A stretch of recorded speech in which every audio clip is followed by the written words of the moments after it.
Gwe, marhaba, hello, and bonjour. My name is Nizam Farah, and I know you didn't ask, but do you know what really blows my foghorn? Friends, families, humans.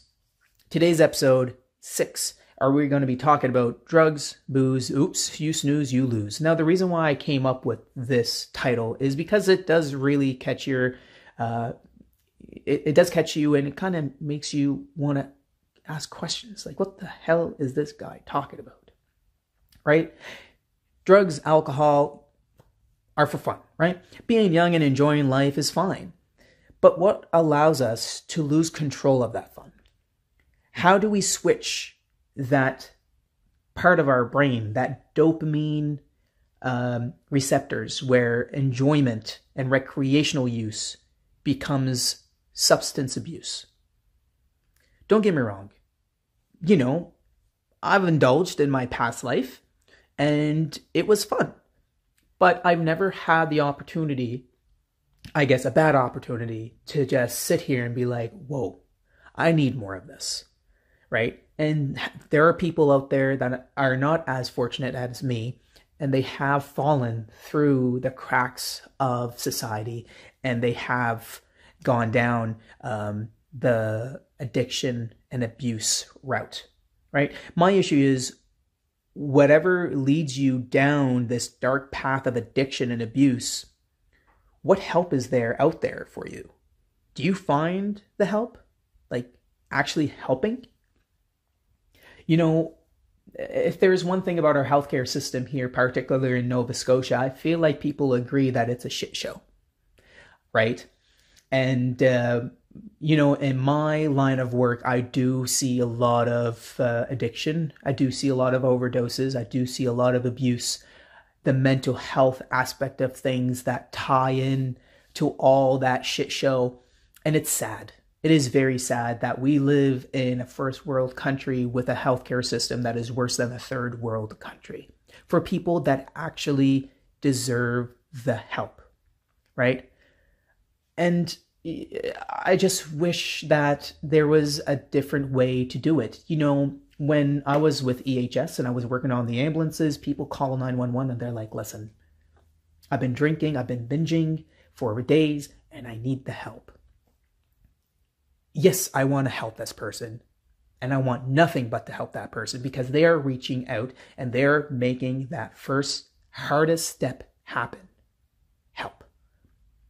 But in the back of my mind, I'm like, God damn.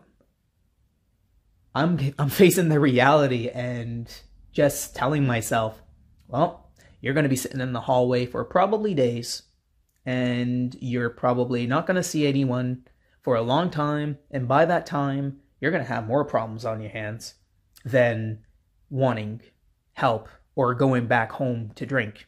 Because obviously long-term effects of alcohol, especially if you are a consistent drinker, is withdrawal symptoms.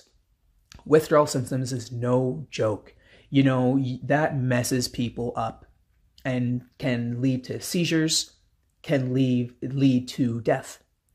And that is something that all these thoughts come to mind to me when a person calls 911 or did call 911 when I was working and were like, I need help, right?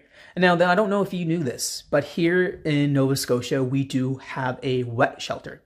Now, wet shelters are these homeless shelters or people that don't have homes and they're misplaced in society. And the government provides them with alcohol to support their addiction, to not allow them to go through withdrawal because they cannot afford the alcohol, or they get their hands on dirtier stuff that can cause way more problems. I have mixed feelings about that, but I do understand the assistance that has on the type of healthcare system here in Nova Scotia, right?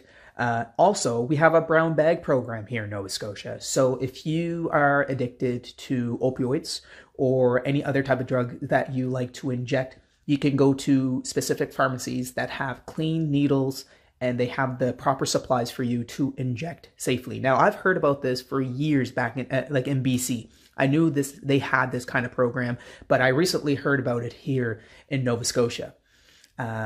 Is that a good thing? Yes, 100%.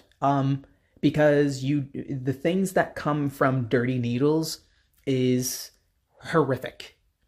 You get Hep C, you get the HIV, and then if people don't take care of themselves, they get full-blown AIDS, or you become, you get terminal cirrhosis because you are not taking care of yourself and you keep on injecting yourself with the Hep C needles.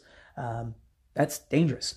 And obviously the methadone and Suboxone clinics that we have across the province to help people with substance abuse substitutions to allow them to become clean.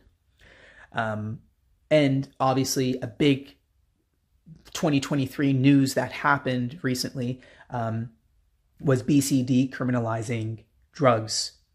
So the type of drugs that they decriminalized is fentanyl, cocaine, heroin, and other harsh drugs. The reason why they decriminalize it is because it's becoming such a epidemic in BC.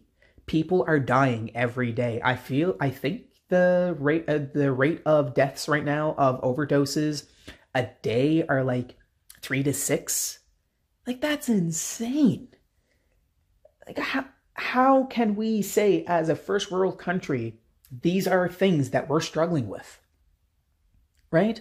That just is mind-blowing to me, right? Like, again, why are we supporting those habits? We should be focusing more on rehabilitation rather than providing drugs or, providing alcohol, providing easier ways for people to maintain their addictions. But at the same time, just because of how our healthcare system is right now and how overwhelmed things are, I feel like there's no other way to deal with it, right? Enhanced rehabilitations, more rehabs, longer stays, better coping mechanisms, changing an environment. These, yes, will all help. But do we have the resources to make that happen? Could we actually switch our money from having drugs on this drug at the clinics for these addicted people versus having that same money go towards these rehabilitation systems? Could that help? Who knows? That's why I have this podcast, because these are the type of conversations I like to have with people, and I do want to hear your opinion, right?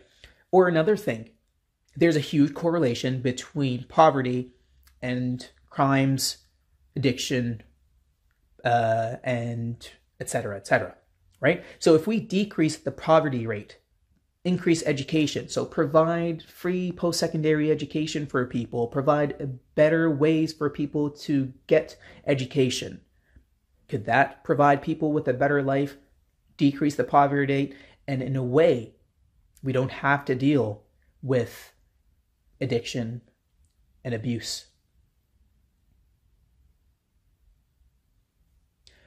Now, in 2023, as we talked about, Canada, and BC in particular, has come up with decriminalizing drugs. Now, in Portugal and Mexico, this has been done years ago, and they had a really good outcome, which is good. We need to look at different places because obviously not one country can say, oh, we've had this happen before, we can fix it. We've never had this happen before, right? It's craziness, right?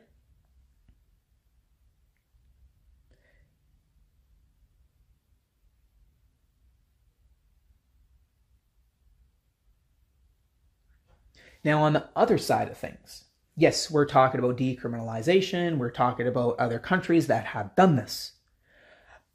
But when I did a deep dive into decriminalizing drugs, there's several articles that popped up on PubMed that has shown, and this is one example, cannabis decriminalization or legalization did not change the rate of addiction. So it did not change anything. People still were smoking, people were still dealing, people were still doing the same old stuff as before. So allowing free drugs or legalizing drugs, is it really a better option to really solve the core issue? And I've been all over the place with this because I always like to look at two sides of the coin. On one side, what BC is doing, or on the other side, where some countries have tried to do better rehabilitation systems, better education, decreasing the poverty rate so people can live a better life. Which one is better? I don't know. That's why I'm talking to you guys. So please send me some questions. Talk to me. Let's get with this. I'm always interested with chatting with people, whether you're right or wrong.